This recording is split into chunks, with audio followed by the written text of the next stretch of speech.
Howdy everyone, my name is Sarah Rashid, and today I'm going to be showing you how to write if statements and what they are.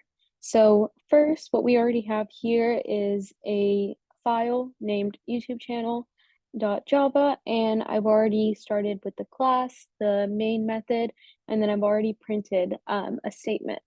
So what I'm going to show you, what we can do first is just declare some variables like a, which can be 5, and b, which can be 6, and c, which can be 7.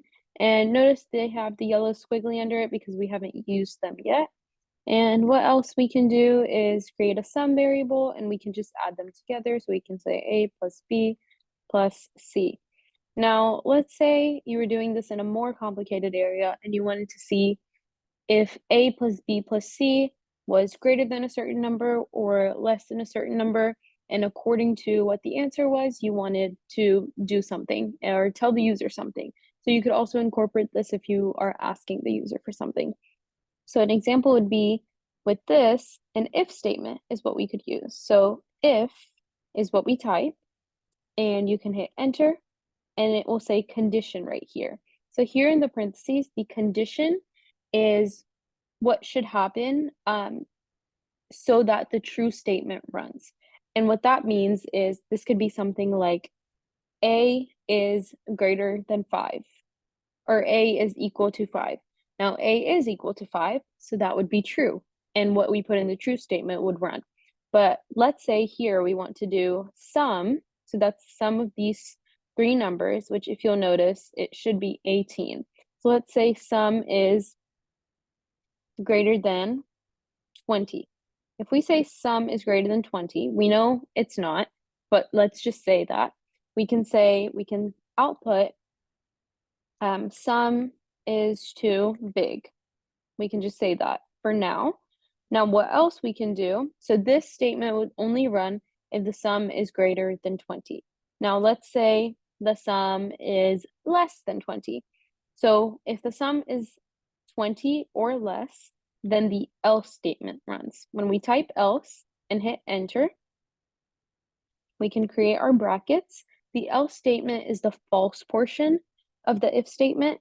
So it's whenever the sum does not equal or is not greater than 20, then anything that is in this else statement will run.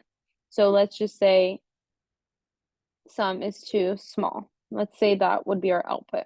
So what do you expect to run when this if statement runs? Now we know it would be the else statement because the sum is equal to 18.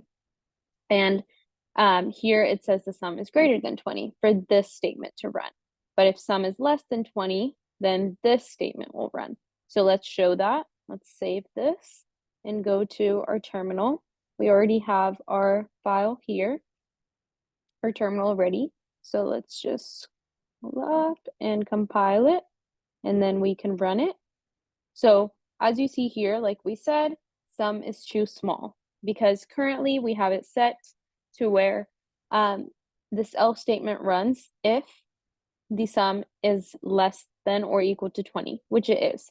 Now let's say we change this to 15. What do you expect to run now? Yes, that would be the true statement because the else statement will only run if the sum is less than or equal to 15, which it is not in this case. And we can show that. There we go. Sum is too big. All right, so that is just a way to do if statements. They can definitely get more complicated, but that's a good way to just introduce them. Thank you.